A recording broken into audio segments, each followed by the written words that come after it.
É um texto muito gracioso e expressa um pouquinho daquilo que Deus vai passar para conosco.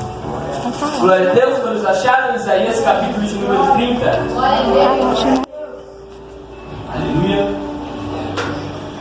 Eu estarei somente 2 versículos e vou explicar o decorrer da pregação. Isaías capítulo de número 30, seu verso 1 fala assim. A minha tradução é um pouco diferente, tá bom, meus irmãos, mas o sentido é o mesmo.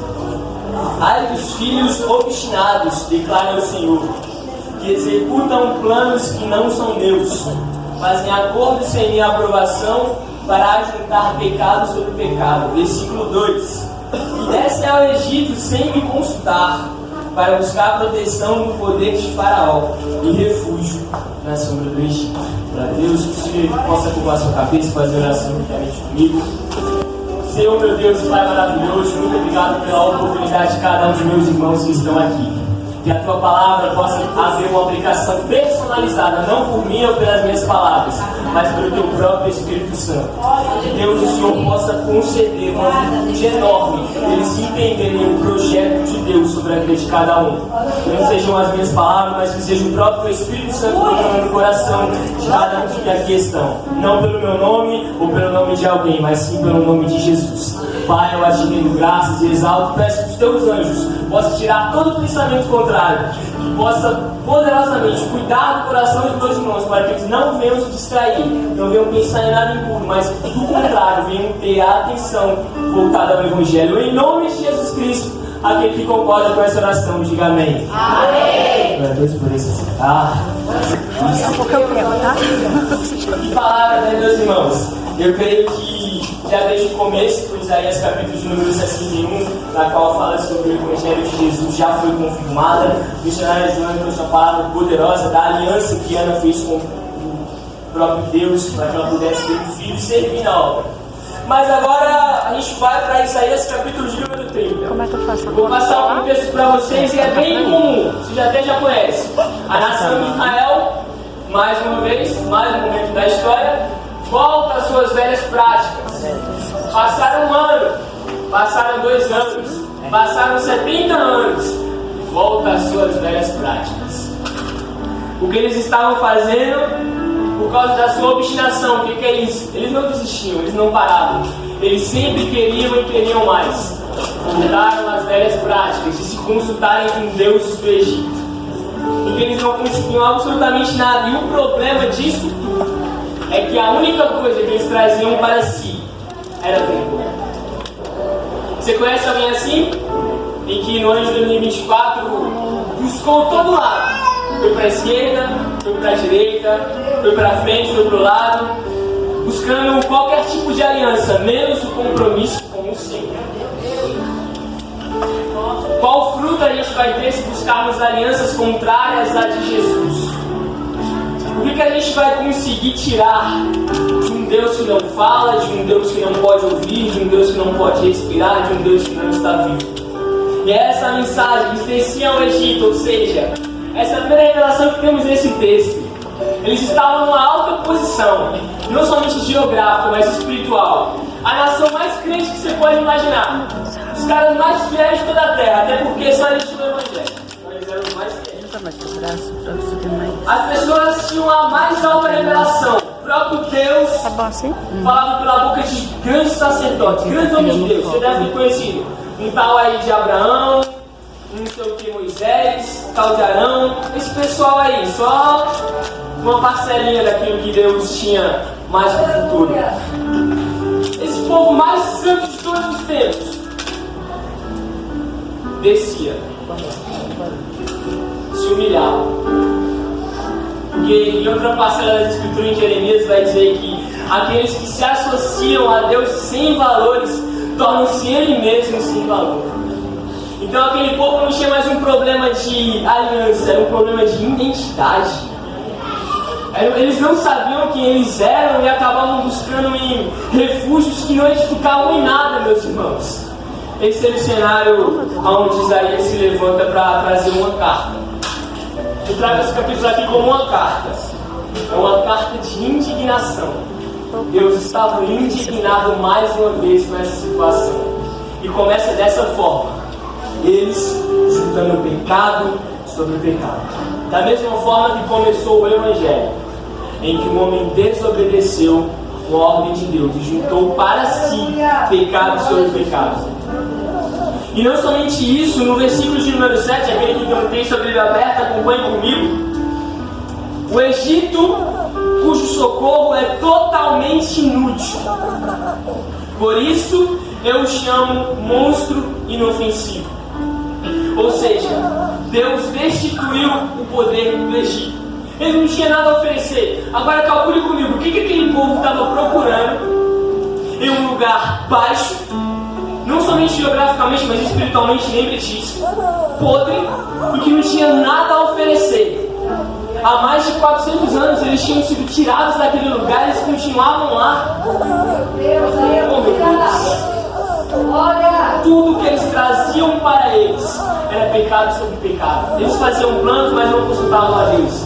Eles falavam mais ou menos o seguinte: ó, no ano de 2025 eu vou correr com o meu braço, eu vou fazer os projetos na minha força, eu vou alcançar metas que não se encontram com o coração de Deus, eu vou sonhar os meus sonhos, eu vou pensar naquilo que meu coração deseja, mas em 2026 eu procuro Jesus. Lá no meio de 2025 eu começo a conversar com ele sobre como vai ser meu ano. Mais uma promessa de fim de ano que eu faço sem consultar a Deus. Então, era mais ou menos esse o pensamento daquele povo naquela época. E de verdade, a situação se tornou tão grave nesse capítulo que no versículo de número 8, Deus instituiu uma lei. Agora vá, escreve numa tábua para eles, registre num livro, para que nos dias vindouros seja um testemunho eterno. Quando o pecado se tornou tão grave que Deus teve que escrever em uma tábua, em uma lei que era correta. Alguém aqui entendeu? Alguém aqui por acaso se lembrou de Êxodo do capítulo de número 32? Alguém aqui se recordou que o próprio Deus teve que pegar as tábuas dos 10 mandamentos e escrever no céu, porque aquele povo amontoava pecado sobre pecado? Mais uma vez ele teve que escrever na terra a sua lei, porque o povo estava tão afastado, mas tão afastado, que simplesmente se esqueceram. E assim continua. Após a lei, vem agora a bagatela, a consequência de tanto e mais tanto pecado que aquele povo estava sofrendo. E no versículo de número 17 cai sobre eles: 1000 fugirão diante da ameaça de 1, diante da ameaça de 5 todos vocês fugirão, até que vocês sejam deixados como um mastro no alto de um monte, como uma bandeira numa colina. É literalmente Deus dizendo para eles: não vai sobrar um, não vai ficar ninguém. A consequência dos seus caminhos, as consequências dos seus pecados vai chegar, e ainda que seja somente uma pessoa te afrontando, você vai correr, porque aquele povo não tinha forças. Jeremias era bem explícito no seu capítulo 2, depois se você quiser pesquise na sua casa. Se eu não me engano, no versículo de número 12, Deus chega para aquela nação mais uma vez e fala mais ou menos o seguinte: vocês cometeram 2 pecados, somente 2. O primeiro foi abandonarem a mim, o Deus vivo. E o segundo foi construir cisternas, fontes próprias, que não conseguem conter a água. Espera aí que eu vou ter que traduzir. O primeiro pecado foi ter deixado de amar a Deus de todo o coração, alma, força e entendimento. E o segundo foi construir um Deus próprio, baseado no seu ego, baseado nas suas vontades, baseado nos seus planos. Sabe, irmãos, até a santidade, quando muita, tem seu pecado. Então, de verdade, que cada Deus que a gente constrói ao longo do tempo, que cada Deus que nós construímos diversos altares no ano de 2024, no nome de Jesus, meus irmãos, vai acabar hoje. Aleluia! Segundo a graça de Deus, você vai ter um entendimento para deixar toda essa consequência do pecado nesse ano. E se a aliança é tão grande com Jesus, tem uma aliança tão profunda com Ele, e a sua glória esteja tão grandemente sobre o teu corpo, que não haja espaço para o desespero, Que não haja espaço para o estresse, que não haja espaço para a depressão, nem tampouco para a ansiedade. Aleluia, glória a Deus. Percebeu o capítulo lindo o qual o presbítero leu? Cristo veio para salvar os corações quebrantados. Ou seja, desde aquela época já tinha problema emocional. Desde aqueles momentos, o maior psicólogo que já passou sobre essa terra caminhava nas ruas de Jerusalém e de Belém, apregoando reinos de tamanha justiça, Glória a Deus. tamanha graça, que nenhum psicólogo hoje em dia consegue se comparar.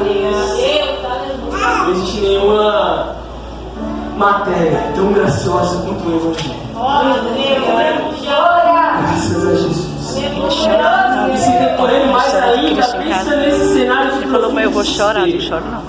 Quando olha para isso, é como aquela palavra, você vai encontrar mais para frente em Isaías, a justiça daquele povo era como trapos da imundícia. O que são isso? Quando os leprosos, o povo que tinha uma certa doença na pele, enfim, leprosava, aconteceu uma coisa horrível, eles se machucavam cada vez mais e colocavam ataduras ao redor de si. Aquilo ali era trapos da imundícia. Isso era a justiça da nação de Israel. Este era o cenário. Aquele povo, diz Isaías 9, que entrava em grandiosas trevas, ainda assim pôde contemplar uma maravilhosa luz. E essa maravilhosa luz começa aqui, no versículo de número 21, que você sente um refrigério na alma. Na alma. Que quer dizer o seguinte: quer você se volte para a direita, quer você se volte para a esquerda, uma voz nas suas costas dirá a você: este é o caminho, siga. Então você tratará como impuras as suas imagens revestidas de prata e os seus ídolos recobertos de ouro. Você o jogará fora como um trapo imundo e ele dirá: fora. Vou explicar esses dois versículos. De primeiro momento, é uma clara referência a uma voz que viria atrás de nós dizendo: não vai nem para a direita, não vai para a esquerda, segue o caminho reto. Você sabe o que o Evangelho quer dizer com isso? Sabe muito bem o que Jesus acha dessa atitude. Pô, será que você ainda não percebeu que esse projeto não vai de encontro ao coração de Deus? Será que esses pensamentos, essas atitudes, será que esse comportamento você ainda não percebeu que está fora do caminho? Então que a gente vai perceber, somente no capítulo 35 de Isaías, o que essa voz estava querendo dizer. Isaías, no seu capítulo 35, mais adiante, vai dizer que haveria um caminho chamado Caminho do Santo, em que era somente para os santos, os impuros não poderiam entrar. E até mesmo um louco, se entrasse por esse caminho, não se perderia. Esse caminho eu já vou contar para você, que foi intitulado mais para frente de O Caminho, baseado em uma fala, mas isso é daqui a pouco, gente. E essa tão amada graça, no versículo 22, nos traz uma revelação muito importante que dá para colocar no dia de hoje. Quando eu vi esse versículo, eu falei: oh meu Deus, foi escrito ontem. Porque a gente, quando está num ambiente de pecado, presta atenção, utilizamos de coisas abomináveis, fazemos atitudes questionáveis, temos pensamentos impuros, atitudes que simplesmente a gente olha e despreza. Só que esse é o detalhe: nós só percebemos isso quando caminhamos em uma casa de santidade. A gente só percebe que aquele pecado é pecado porque andamos em santidade. Ou seja, aquele prazer que nós temos em pecado parece ser bom para a nossa alma, mas quando estamos em santidade sentimos desprezo, sentimos nojo. Por que eu fiz isso? Dá um dia, dá dois, fala: pô Senhor, mas eu sabia, mas por que eu agi dessa forma? Por que eu caminhei por esse caminho? Por que eu fui por essa conversa? Por que eu fiz essa mera piadinha aqui? Por que eu fiz essa brincadeira? Mas a gente só percebe isso depois de Jesus. E essa é a graça de Deus. Essa é a virtude do céu, em que Deus ele não precisa pregar contra o reino das trevas. Se eu tiver que entregar uma revelação para você, não pregue contra o reino das trevas. assim, Gustavo, você está querendo dizer com isso? Eu nunca vi uma pregação de Paulo que ele afrontou o meio das trevas. Nunca vi. O que ele fazia? Ele apenas edificava o reino. Eles apenas pregavam o reino de Jesus. Aleluia, glória a Deus. Satanás vai morrer, que não sei o que. Ele fala, não. Eu conheço um Cristo que ele morreu pelos nossos pecados, carregou sobre si as nossas iniquidades, nos representou diante de Deus, mas ressuscitou ao terceiro dia. Essa era a mensagem de Paulo. Nem a Tati falou aqui no culto, quando ele foi tentar pregar difícil, quando ele foi tentar deixar as coisas mais complexas, fugiu. Não, prega Jesus. É por isso que a simplicidade do Evangelho de Jesus salva qualquer alma. Basta acreditar e crer. Mas qual o problema disso tudo? Por que a gente, fica nessas indagações? Eu sei que hoje é um culto mais reflexivo, porque está acabando o ano, a gente já está pensando em uma série de coisas pro ano que vem, no culto de texto, se eu venho, se eu não venho. E de verdade, por que isso acontece? Eu cheguei para Deus e perguntei, mas por que tudo isso ocorre dessa forma? Por que nos cultos, nos altares, nos locais onde a gente pode escutar a mensagem, um profeta, alguém que se levanta, alguém não fala isso pra gente? Aí eu percebi que até nisso a Bíblia já tinha uma resposta. Aquele que acompanha comigo o capítulo de número 30, veja o versículo 10. Esse versículo é profundo e forte porque ela fala uma das maiores verdades que poderíamos imaginar de ouvir. A partir do versículo 9, para você ter um contexto, eu vou ler para você. Esse povo é rebelde, são filhos mentirosos, filhos que não querem saber da instrução do Senhor. Aí começa assim. Ao versículo 10. Eles dizem aos videntes: não tenham mais visões. E aos profetas: não nos revelem o que é certo. Falem-nos coisas agradáveis, profetizem ilusões. Meu Deus! Antes. Aleluia! Tem um texto das Escrituras que fala mais ou menos o seguinte: nos últimos tempos, nos últimos dias, sobrevirão tempos piedosos. Ele fala mais ou menos o seguinte: em que a gente iria configurar pregadores, doutores, pastores, profetas, e que iriam afagar o nosso ego. O que é isso? Fazer massagem. Não fala a Escritura não, fala o que está no teu coração. Não precisa falar dessa forma a palavra do Senhor, porque não é bem desse jeito. E fala um pouquinho mais da graça. Só tem graça, meu filho, não sem sentir juízo. Aleluia! Glória a Deus! Então, de verdade, a gente tinha que ter nesse coração que essa tamanha graça de Deus, esse amor, é uma verdade que dói. É uma verdade que dói porque a mentira começa primeiro em nós. A mentira primeiro nasceu no coração de Satanás, depois passou para o coração do homem e agora contaminou o mundo inteiro. Por isso que o mundo jaz ao maligno. E a gente se pergunta: qual é o fim desse evangelho? Por que a gente não consegue calcular até onde vai? Aí chega um momento em que Cristo, ele começa a pregar, tanto é que no capítulo 61 de Isaías, ele vem primeiramente a pregoar o ano aceitável do Senhor, e dizer que sim, vai ter um dia bom, vai ter um dia de justiça, mas também vai ter um dia de condenação. A gente já vai sair desse texto aqui, meus irmãos.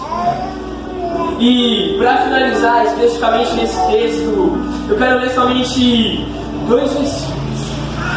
Um texto que me assusta, o outro me assusta mais ainda. O versículo de número 27 fala o seguinte: vejam, de longe vem o nome do Senhor, com sua ira em chamas densas, nuvens de fumaça. Seus lábios estão cheios de ira e sua língua é fogo consumidor.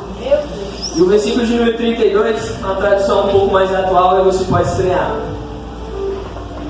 Versículo de número 32. Cada pancada que com a vara o Senhor desferir para castigar será dada ao som de tamborins e harpas, enquanto estiver combatendo com golpes do seu braço. A ira de Deus virá. Acho que você já escutou essa mensagem. Raça de víboras, quem vos ensinou a fugir da ira vindoura? Um pregador chamado João Batista acabou com a sua cabeça em uma bandeja. É uma mensagem muito forte. Então, é algo inevitável. A ira do Senhor virá e a ira do Senhor não tardará. E é por isso que antes de vir a ira de Deus veio o amor dele. É por isso que antes de vir o seu juízo veio a sua graça. É por isso que antes de você acordar, a misericórdia do Senhor já está aí. Glória a Deus. É por isso, meus irmãos.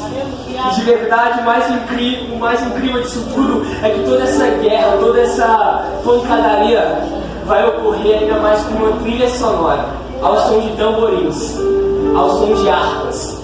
E de verdade, eu não sei se você percebeu, eu acabei de resumir, seja para aqueles que já conhecem, já estão calejados na fé, ou para aqueles que acabaram de chegar, entraram na igreja agora, todo o resumo do Evangelho. Primeiro, começou com uma queda, o homem caiu. A serpente, que é Satanás, fez com que o homem duvidasse de uma palavra divina. Só então que a gente percebeu a nossa vergonha. Em Adão, representado, estávamos nus. E simplesmente fomos nos esconder, porque não queremos que Deus visse a nossa situação, a nossa condição. Mas então Deus levanta um grande homem, Moisés, que sumo sacerdote.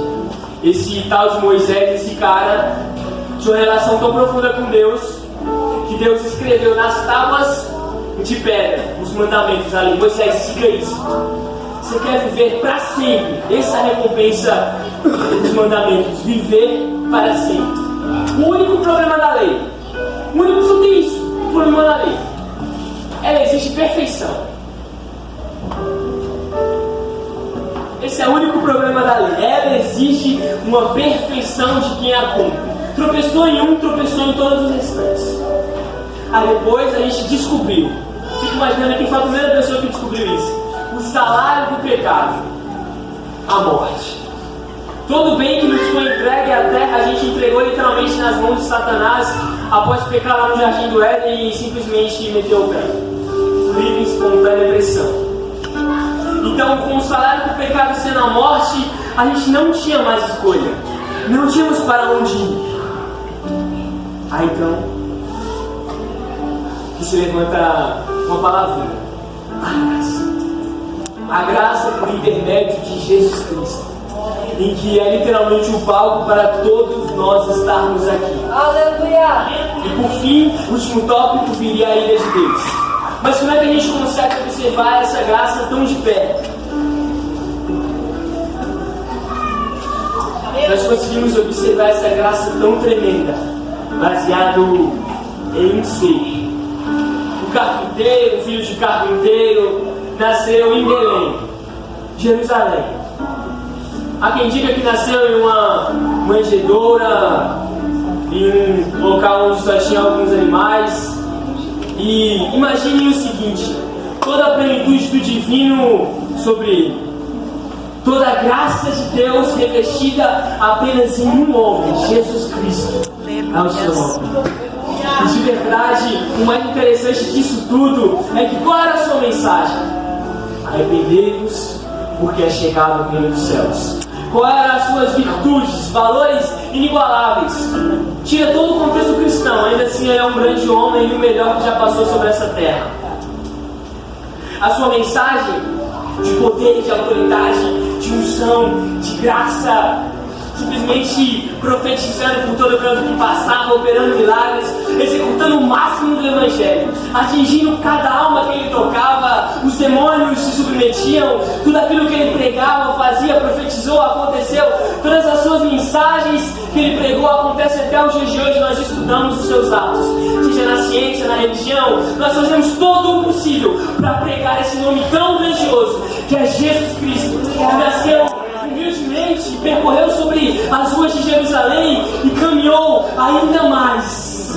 E o que nós fizemos com esse homem? Nós o matamos.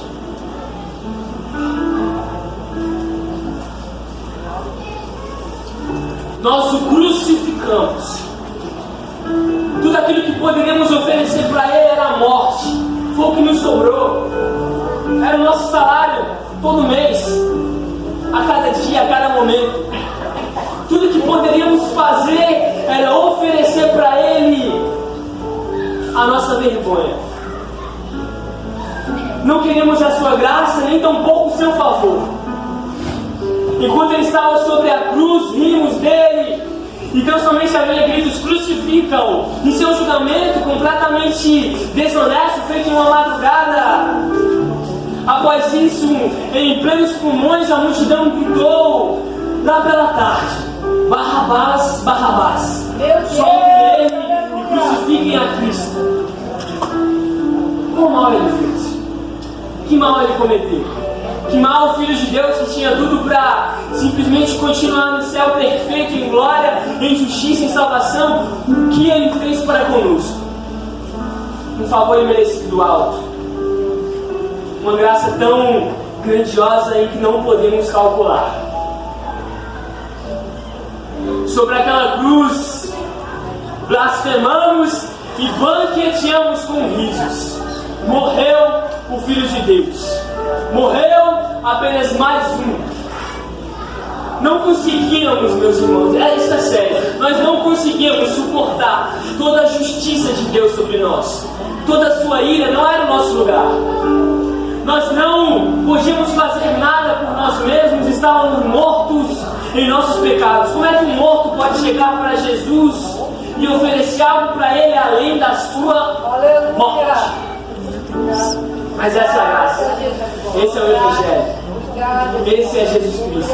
E sobre aquela cruz do Calvário estava não somente Jesus, estavam os blasfemos, os falsos, os idólatras. Sobre aquela cruz estavam os homossexuais, estavam os travestis, estavam as prostitutas. Sobre aquela cruz estavam os assassinos, os feiticeiros. Sobre aquela cruz estavam os ladrões. Sobre aquela cruz estava toda a raça de homicida, de pecador, toda a barbaridade. Eu vou mais além. Sobre aquela cruz estavam os abusadores.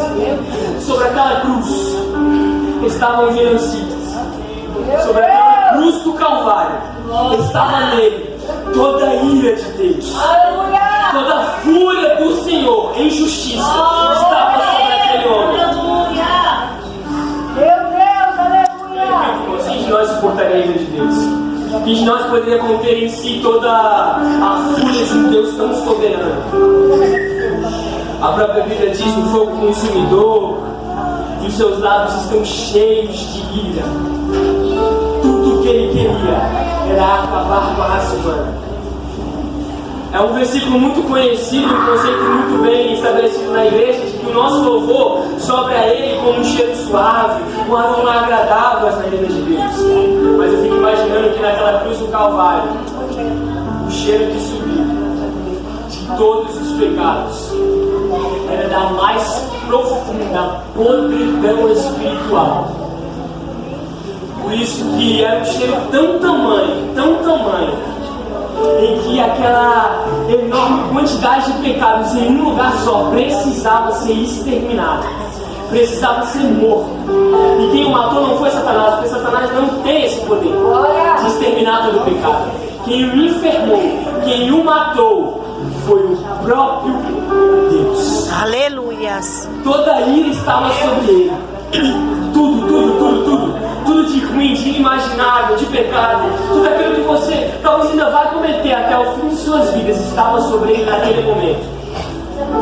É por isso que no auge da sua dor, sendo escarnecido, sendo zombado, sendo até mesmo perfurado com uma lança, crucificado, nu, sem direito, sem vergonha pública, ele foi completamente abandonado por Deus.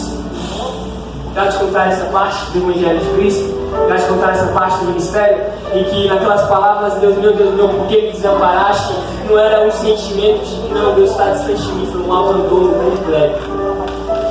A criação nunca teve um abandono de Deus, mas aquele que se fez carne, o Verbo que veio em nosso favor, trouxe sobre si todo o abandono de Deus em um único momento. É por isso que naquele exato momento o céu parou. Meu Deus, aleluia. As nuvens cobriram o céu se escondeu. Muito embora fosse um momento de glória no coração de Jesus, toda a criação contemplava a inigualável atitude de Deus. Na cruz do Calvário, Jesus Cristo foi completamente abandonado por Deus. Mas o que apenas mais uma de suas servas, que é a morte, poderia fazer contra ele? Aquele que criou a morte, aquele que criou a paz, aquele que criou o mal. Como é que a morte poderia conter Deus vivo? Como é que em um momento de profunda ingratidão, Deus ainda assim poderia voltar? E é por isso que na cruz do Calvário passou-se um dia, a morte lamentava. Passou-se o segundo dia, os céus lamentavam. Mas no terceiro dia, no terceiro momento, naquele domingo que intitulamos o Dia do Senhor, domingo de Páscoa, naquela exata parcela do tempo, Jesus ressuscitou. Aleluia, glória. E no céu, um brado tão grandioso quanto está consumado na cruz foi um acabou.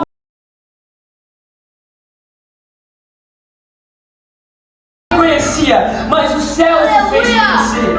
Nenhum nome é sobre esse nome. Nenhum amor é maior que esse amor, porque Ele te amou antes mesmo de você o amar. Ele te amou antes mesmo da fundação do mundo. E continua. Ele é o Senhor poderoso na guerra, mas eles perguntam novamente: quem é esse Rei da Glória que está aí fora? Aí João, no seu capítulo de número 5, ele começa simplesmente a chorar. Ele olha para o céu, ele olha para um lado, ele olha para o outro, ele olha para a terra, ele olha para o quatro cantos, ele fala: não, mas quem é digno de abrir o livro, quem é digno de desatar o selo? Não foi encontrado ninguém no céu, ninguém na terra, nem debaixo da terra. Mas aí, Meu Deus, aleluia. semelhante a um cordeiro, semelhante ao Filho do Homem, Glória a Deus. cabelo branco, olhos de fogo, pés de bronze. Aquele Deus que tropeçou até a cruz do Calvário, aquele Deus que tropeçou até seu trono, Ele se põe de pé. Quando Ele se põe de pé, é tão maravilhoso, mas tão maravilhoso, que nos faz acreditar mais uma vez em que o seu sacrifício, ele além de atemporal, além de inigualável, se tivesse alguém no universo que merecesse o trono de Deus por mérito, esse homem é Jesus. Ele é Deus não somente por essência, mas Ele é Deus por mérito. Muitas das vezes a gente não percebe como é que a gente consegue adorar um Deus nesse nível, como é que a gente exalta tanto a Cristo. Não, mas por que esse crente ele grita tanto? Por que ele não para de adorar? Por que ele não para de pregar? Aleluia. Graças a esse sacrifício, Jeremias, no auge do seu ministério, já acabaram de passar pela revelação que todo mundo conhece: o vaso na mão do oleiro. Estava ali voando nas asas de Jesus. Estava ali cada revelação, uma melhor que a outra, só escutando aqui, do Pai, diretamente. Chega no capítulo 19, Deus começa a falar: condena a nação. Fala para esse povo e denuncia mais uma vez: tudo aquilo que eu profetizei de mal para eles não vai tardar, vai acontecer. No capítulo 20, eu me recordo desse versículo até hoje. No capítulo de número 20, Jeremias fala: eu cansei. Eu só prego destruição, eu só prego morte. A minha voz já não aguenta mais clamar tanto ao Senhor. Eu não consigo mais pregar, Senhor. Eu não consigo mais falar no Teu nome. Mas todas as vezes em que Jeremias tentava parar de falar do nome de Deus, tentava parar de pregar, parar de profetizar, viu um fogo encerrado em seus ossos, viu um investimento diretamente do céu, e ele mais uma vez pregava. Era mais um combustível, era mais um alimento do céu para a vida de Jeremias. Então, se eu pudesse resumir para você toda a Escritura em um único versículo, eu deixaria de aprender tudo que eu aprendi e ainda tenho muito a aprender. Eu trocaria todo o meu conhecimento, eu trocaria toda a minha verdade, eu trocaria tudo que eu já vi nessa vida e que ainda vou ver, por apenas um único versículo. Um único versículo. Uma única verdade que Deus estabeleceu no meu coração de modo inigualável, de modo que vale a pena perder a voz por esse Deus. Eu não sei se você conhece, mas a Escritura é sensacional. Paulo, no auge do seu ministério, já tinha um passado questionável, condenável, um passado de completa afastação de Deus. Ele estava completamente afastado dos caminhos do Senhor, ainda que com um zelo santo.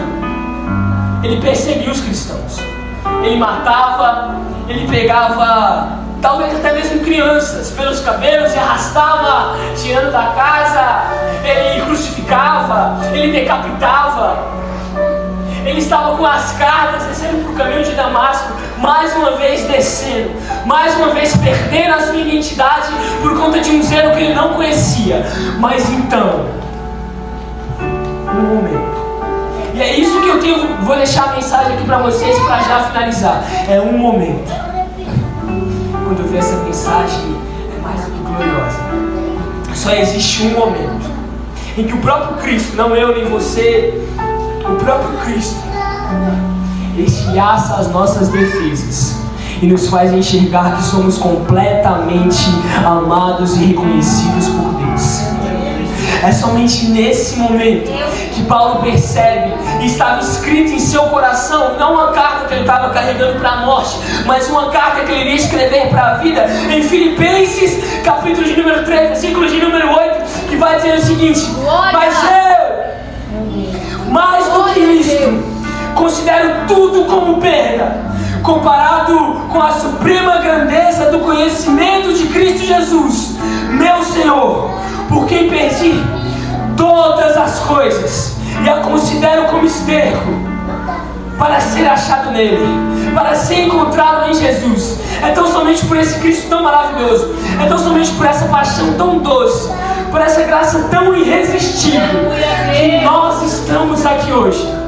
Que o seu 2024 parou exatamente hoje, nesse dia 29 de dezembro de 2024, para que você venha fazer valer a pena. O primeiro versículo deste capítulo fala sobre alianças. De verdade, como egoísta, quão orgulhoso você precisa ser para desperdiçar uma aliança tão gloriosa que você agora já conhece, todo o Evangelho. Desperdiçar. Todo mês nós celebramos o pão, o vinho, em simbolismo pela aliança que Jesus costurou para nós e nos reconectou com o amor de Deus. Mas com egoísta, o quanto eu devo odiar esse Cristo para desperdiçar, jogar fora essa aliança que eu tenho com Jesus e não aproveitar tudo que Ele proporcionou.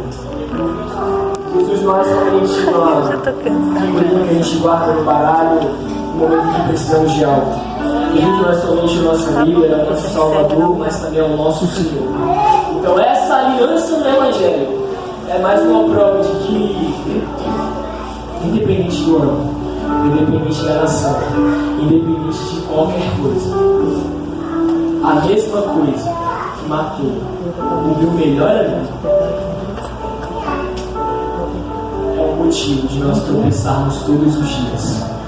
Não brigue com o pecado, não brigue com alianças que não te levam a nada, porque Uma coisa eu aprendi também. Quem perde de tudo isso somos nós. Cristo ele vai continuar no céu. E se Jesus morreu, mas ressuscitou e não foi parado pela morte, por que você acha que o seu pecado pode parar o Salvador de todas as coisas? Por que você acredita que alianças com outras coisas que não edificam irá fazendo que o seu 2025 decole muito mais? Você pode não perceber, mas como já foi louvado aqui pela mocidade, é tudo sobre Cristo. É tudo sobre Ele. Leve essa frase para o seu coração de um jeito especial. Não há nenhum centímetro cúbico em toda a existência do universo em que Cristo Jesus, sendo possuidor de todas as coisas, não possa dizer: isto é meu. Não entendeu? Todas as coisas que você toca, todas as coisas que você ora, todas as coisas que você pensa, todas as coisas que você imagina, todas as pessoas que você conhece, sendo elas crentes ou não, é de Cristo. Aleluia! Eu vou um pouco mais além e vou até mesmo dizer que até o diabo é o diabo de Cristo. Porque quem o criou foi Jesus. Quem o criou a partir do verbo foi o próprio Deus. Então que de verdade nós não vamos entregar as coisas ao diabo, falando: não, aquela pessoa pertence ao maligno e não tem jeito. Não faça isso. Você está entregando uma propriedade de Jesus para essa coisa. A gente já cometeu esse erro lá no Éden. Não cometa de erro. Então que de verdade o sangue de Jesus, o seu poder e a sua graça possa mais uma vez te firmar nesta aliança, para que em 2025 possamos mais uma vez fazer valer a pena a aliança de Jesus sobre a nossa vida. Se coloque de pé, vamos fazer uma oração.